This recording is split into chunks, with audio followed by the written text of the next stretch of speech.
It all started one quiet Sunday afternoon when my dad told me I wasn't invited to the family meeting. You'd think I would have been used to it by now.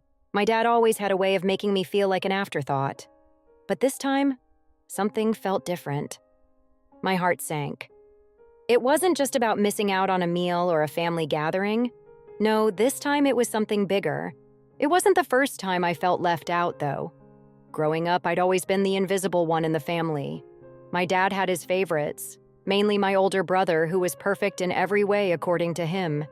He was the golden child, the one who could do no wrong, the one who always seemed to be in the right place at the right time. Meanwhile, I was stuck in the background, trying to be good enough, trying to get noticed, but always falling short. Even at family holidays, I'd be the one to grab the last plate of food, quietly sitting at the table while everyone else shared their stories. But that Sunday, that was different. That Sunday, my dad dropped the bombshell that would change everything. I was standing in the hallway hearing the muffled sounds of conversation from the living room. I knew my dad had called a family meeting, but it didn't even cross my mind that I wasn't invited. It's not like I didn't deserve to be there, but that was the story of my life. I wasn't his priority, never had been. When I pushed the door open and saw them all gathered around the coffee table, my dad, my brother, even my mom, something hit me. They looked at me, but not with that warmth you might expect from a family member. It was the look of exclusion, of someone who didn't belong. Dad turned to me, cold as ice, and told me to leave. It was a simple command, a sharp dismissal that sent a chill down my spine. "Don't worry about it," he said. "This meeting is for the family, not for you." He didn't even flinch when he said it. I stood there, stunned. For years, I had put up with his favoritism, his coldness, his disregard for my feelings. But that day, something inside of me snapped. I wasn't going to let this go, not this time. There was something more at play here, something I couldn't quite put my finger on. As I walked away, my mind raced. How long had they been planning this? What was so important that I had to be shut out? The more I thought about it, the more the pieces started falling into place. And the more I realized, whatever it was, I wasn't going to let them get away with it. The truth was, I had no intention of sitting on the sidelines anymore. I'd been pushed down for so long, but now it was time to take control. What I would discover in the coming weeks would change everything. Looking back, the signs had always been there, right in front of me. It was like living in a world where I was invisible, desperately trying to carve out a space in a family that seemed to already have their minds made up about me. My dad had always been hard to please, but for some reason, he seemed to have a special place in his heart for my brother. And that was fine, I guess. Every family has their favorites. What wasn't fine was the constant reminder that I would never measure up. Growing up, I did everything I could to win my dad's approval. It started with sports. I wasn't the most athletic kid, but I worked hard. I joined the soccer team in middle school, even though I knew I'd never be the star player. I trained every day, pushing myself to the limit. Yet, no matter how much effort I put in, it was always my brother who got the spotlight.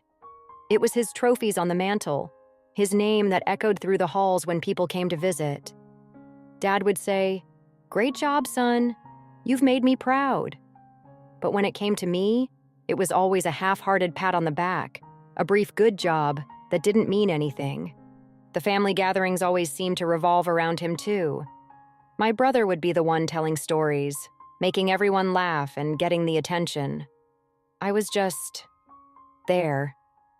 It wasn't malicious, not really, but it was clear where the affection and admiration went. My dad's love for my brother was always so obvious, so unconditional, while I was the one who had to prove myself constantly, only to fall short. I tried to be good, I really did.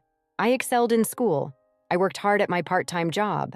I did all the things I thought would make my dad proud, but it never seemed to be enough. When my brother would do something that barely met expectations, he would get the loudest applause while I was left in the background, hoping for a passing glance of acknowledgement. But that Sunday, when I wasn't invited to the family meeting, I began to understand something that had been gnawing at me for years. The truth was, my dad didn't care about me the way he cared about my brother. It wasn't just about favoritism, it was deeper than that. There were expectations, yes, but there were also unspoken promises that I would never be able to meet. My dad wasn't just indifferent to me, he actively excluded me. And it wasn't just a coincidence anymore.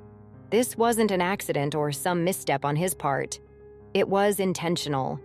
It didn't take long to put the pieces together. My brother had been included in the family meeting, but I hadn't. My dad, in his usual fashion, had created a divide, a subtle but clear message that I didn't belong. It wasn't about the meeting itself, it was about what it represented. His inability to even treat me like an equal. As I reflected on it all, it hit me. This wasn't the first time. My dad had never been there for me when I needed him the most. I'd always taken the back seat to my brother, whether it was family vacations, holidays, or even just simple things like watching a game together. My brother got all the attention. I got the leftovers. But it wasn't just a matter of being ignored. It was about being dismissed over and over again, like I didn't matter. That afternoon, standing outside that closed door, I finally realized something. I didn't need my dad's approval to be valuable. I didn't need him to give me permission to take charge of my own life. I wasn't going to sit in the shadows anymore. No longer would I be the passive observer. I was going to show them all that I wasn't someone to be overlooked. It wasn't just about proving my worth to my dad anymore. It was about proving it to myself. I'd spent my entire life fighting for a place that never existed. But now, I was going to take the power back. The decision was made. And as painful as it was to admit, I knew I couldn't trust my dad to be the person I'd always hoped he would be. It was time to take control, to stop waiting for someone to notice me. I wasn't going to let him or anyone else treat me like I didn't matter.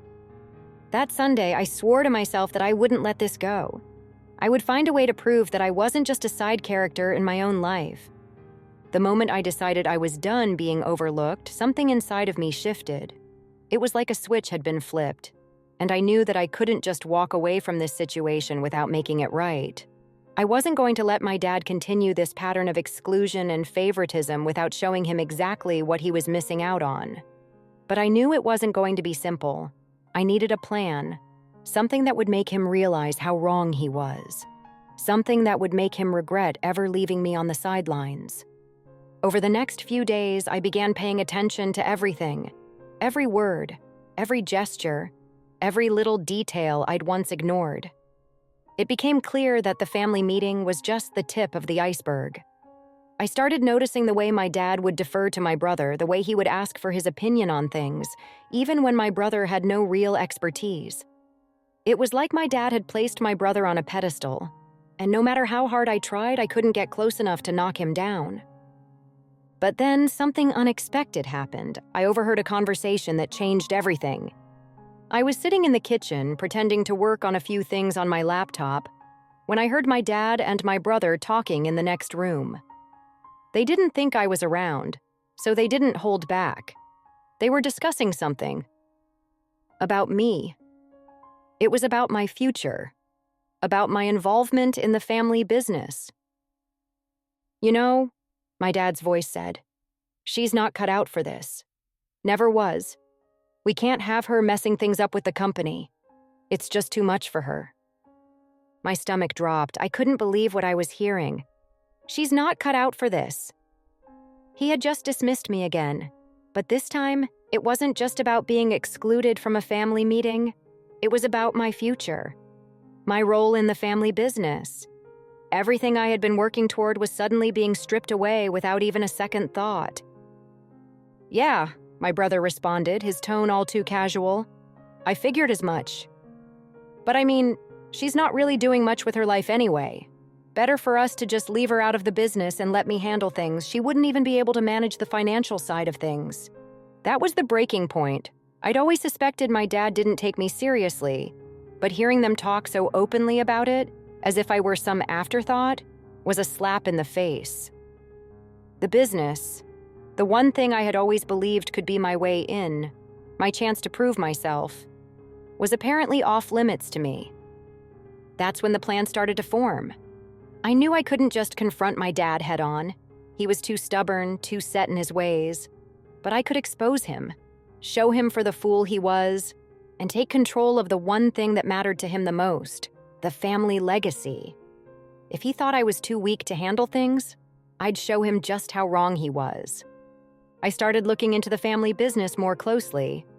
I began taking note of everything: contracts, financial records, even the small details that seemed irrelevant to most people, but were vital in understanding how everything worked. I wasn't doing this out of malice, though it felt good to finally be doing something for myself. I was doing it because I knew I could do better. I had the drive. I had the brains. And it was time for my dad to see that. The more I dug, the more I discovered about the way my dad and brother had been running things. There were discrepancies, little things that didn't add up. My brother had been skimming the financials, making deals that weren't exactly above board. My dad, too, had been turning a blind eye as long as the money was flowing in. It wasn't enough to just expose them for their favoritism anymore. I was going to take their world apart from the inside out. But the hardest part wasn't gathering the information. It wasn't even the research or the small steps of laying the groundwork for my revenge. The hardest part was waiting. I had to bide my time, make sure I had everything in place before executing the plan. The idea of confronting my dad with the truth and watching his entire world crumble was both exhilarating and terrifying. But I had no choice. I couldn't let them keep taking what was mine. I had a right to this family, to this business, to my future. As the days went on, I kept building my case step by step. The final move was coming closer, and I could feel the tension rising in me with every new piece of evidence I uncovered. I knew the moment I pulled the trigger, everything would change. The only question left was, would I have enough leverage to make it stick? The day had finally arrived. I had everything I needed. Every piece of evidence, every financial discrepancy, every document that showed the truth about what had been going on behind closed doors. I was ready to expose my dad and my brother for what they really were. But I had to make sure it would hit them where it hurt the most, in front of the people who mattered, in the one place they thought they were untouchable. I knew the family business was important to them. My dad's entire identity was tied to it. It was the one thing that made him feel successful, the one thing he could still hold on to as he grew older. My brother, on the other hand, had grown used to getting what he wanted, assuming that the world was his oyster, that no one would challenge his position. But today, I was about to shatter that illusion. I arranged everything carefully. My plan was simple, but it would be devastating. I knew my dad had an important meeting scheduled with a group of investors that afternoon, one he had been preparing for weeks. His pride and joy, the one thing he thought would secure his legacy. I had a copy of the meeting agenda, and I made sure to slip in a very special presentation of my own. I arrived at the meeting room before they did, carefully placing a flash drive on the conference table, right next to the official presentation. The drive contained everything: proof of my brother's shady deals, documents showing financial mismanagement, and the email chain where my dad had explicitly told my brother to keep things under the radar. It was all there, plain as day, and I was about to make sure they couldn't ignore it. As the meeting began, I watched from the back of the room, my heart pounding with excitement. My dad and brother were sitting at the head of the table, greeting the investors with their usual fake smiles, pretending everything was perfect. I could see the tension building in my dad's posture, his hands trembling slightly as he presented the first few slides of his carefully crafted pitch. He didn't even notice the flash drive at first, but soon enough, the moment came. I leaned forward and pressed a button on my phone, sending an email to my dad's assistant, who had access to the meeting projector. It wasn't a simple email. No, it was the bombshell I had been waiting to drop. The projector flickered, and suddenly, the screen in front of everyone was filled with financial documents. Documents that my dad and brother never thought anyone would see. The room went silent. I watched as my dad's face went pale. His hands shook as he tried to turn off the projector, but the damage was done. The numbers didn't lie. The investors exchanged confused glances, some of them visibly uncomfortable, while others looked downright angry. I could hear the whispers around the room as people began to realize what was happening. "This isn't what it looks like." my dad said, his voice shaking. But I wasn't done. I clicked the next file, and the room gasped as the email chain appeared on the screen, clearly showing my dad's instructions to my brother on how to keep things quiet. It was over. "I think you've said enough," I said calmly, standing up from the back of the room and walking toward the front. My dad turned to me, his face twisted in anger. But there was something else in his eyes too, fear. "Dad, I have to admit, I've been patient. I've been waiting for you to give me a chance. But you never did. Instead, you let him get away with everything. You let him ruin this company, all while pretending I didn't even exist." My brother stood up, his face flushing with rage. "You've gone too far," he spat. I smiled, a sense of power surging through me. "I've only just started." I turned to the investors, who were now openly looking at each other in disbelief. "You've all seen the truth. The business you thought you were investing in? It's a mess. A lie. And it's only a matter of time before it all comes crashing down. But don't worry," I added with a smile. "I'll make sure it's handled properly from here on out." My dad tried to recover, his voice cracking as he desperately attempted to salvage the situation. "You're making a mistake. You don't understand what you're doing." But I wasn't listening. The moment had arrived. Everything I'd worked for, the years of being overlooked, the hours of research, the days of planning, it all came down to this. I had taken back control.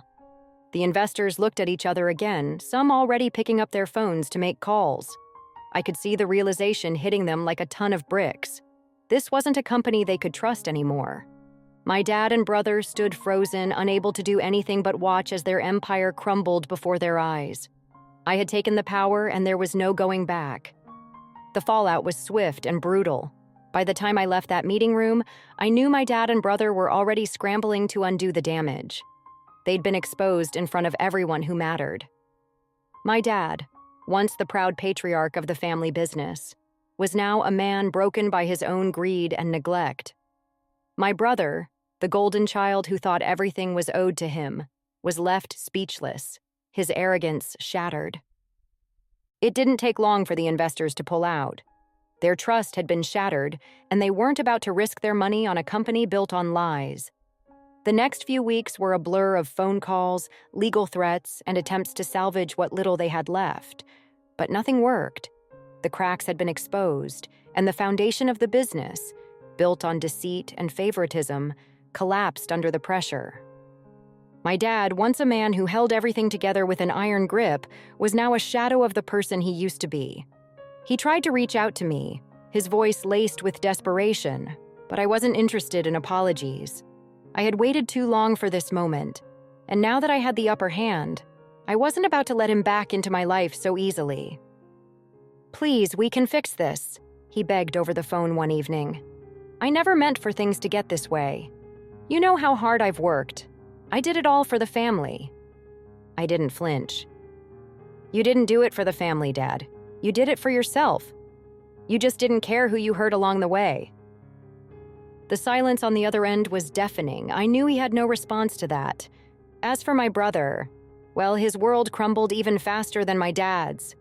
His reputation, built on lies and manipulation, was exposed in a way he could never recover from. People who had once looked up to him, who had given him opportunities and trusted him, now turned their backs. He tried to salvage his career by running to other businesses, but no one wanted to work with a man whose name was now synonymous with dishonesty.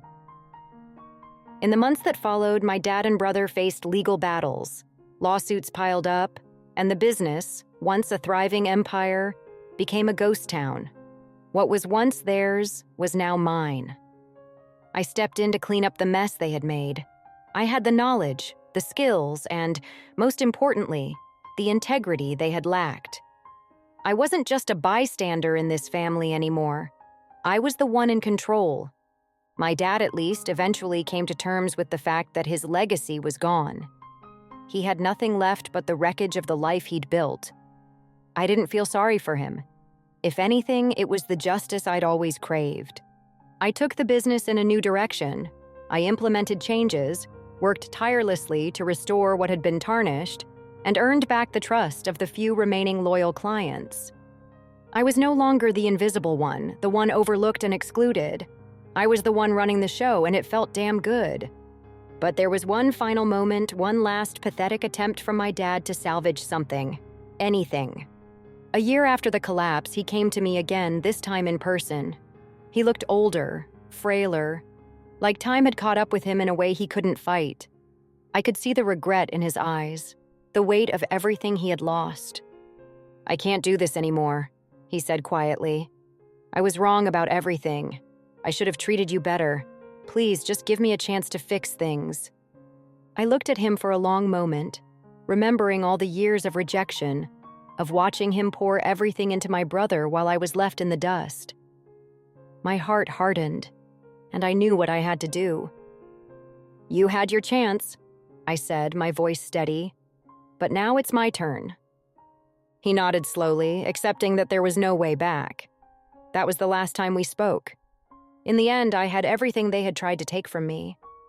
I had the power, the control, and most importantly, I had proven my worth. My dad and brother had lost everything because they underestimated me, because they thought I was just someone to push aside. But now I was the one who held all the cards. I had taken back what was rightfully mine, and I was done looking back. That night, I walked away from that meeting knowing I'd never be the same person again.